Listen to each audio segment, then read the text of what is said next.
இப்போ இது எப்படி செஞ்சேன்னு சொல்லிடுறேன்.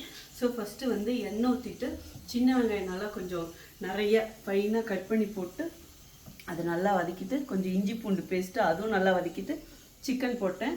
ஸோ சிக்கன் போடும்போதே அது கொஞ்சம் சில்லி ஃப்ளேக்ஸ், அதாவது காஞ்ச மிளகா 2-3 நல்லா பரபரன்னு அப்படியே பொடி மாதிரி பண்ணிவிட்டு அந்த சிக்கன் போடுறதுக்கு முன்னாடியே கொஞ்சம் அதுவும் வதக்கிட்டு ஸோ சிக்கனும் போட்டு நல்லா அப்படியே வதக்கியாச்சு.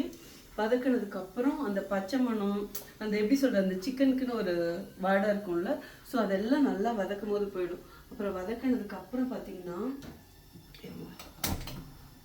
நல்லா வதக்கி விட்டுட்டு இந்த நம்மளுடைய மல்லிப்பொடி, தனியா, அப்புறம் இது அப்படின்னா சில்லி பவுட்ரு, ஓகே. அதுக்கப்புறம் வந்து சிக்கன் மசாலா காலி ஆகிடுச்சு பாருங்கள். ஸோ அப்புறம் எல்லாம் எடுத்துகிட்டு வந்திருக்கிறேன். சிக்கன் மசாலா எல்லாம் போட்டு நல்லா அப்படியே பரட்டுன்னு வதக்கிட்டு 2 டீஸ்பூன் வந்து தயிர் போட்டேன், அவ்வளோதான். அப்புறம் கொஞ்சமாக தண்ணி ஊற்றி நல்லா இப்படி கதன்னு வேக வச்சு லாஸ்ட்டாக வந்து 1/2 டீஸ்பூன் வந்து எவ்வளோ சிக்கன் எடுக்கிறோமோ அதுக்கு தகுந்த மாதிரி தான். ஸோ 1/2 டீஸ்பூன் வந்து கரம் மசாலா தூவி விட்டு அவ்வளோதான். சூப்பராக மணக்க நம்ம சிக்கன் கறி ரெடிங்க. எப்படி இருக்குது பார்த்தோன்னே உங்களுக்கே சாப்பிடணும் போல் இருக்கா? ஓகே. ஸோ இப்போ ஸ்டவ் ஆஃப் பண்ணியாச்சு. பட் இருந்தாலும் இன்னொரு வாட்டி வச்சேன். இவர் நானும் நம்ம மசாலா தான் யூஸ் பண்ணுறேன். இவர் எப்பயுமே தீர எடுத்துகிட்டு வந்து வச்சுருவேன்.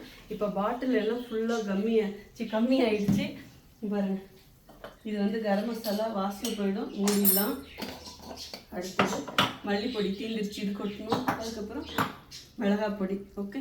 ஸோ நம்மக்கிட்ட வீட்டுக்கு தேவையான எல்லா மசாலாவும் சூப்பராக மணக்க இருக்கும், ட்ரெடிஷ்னல் டைப்பில் செய்கிறது. அப்புறம் நிஜமாக சொல்கிறேன், நீங்கள் உங்கள் வீட்டில் இப்போ இது மாதிரி செஞ்சு பாருங்கள்.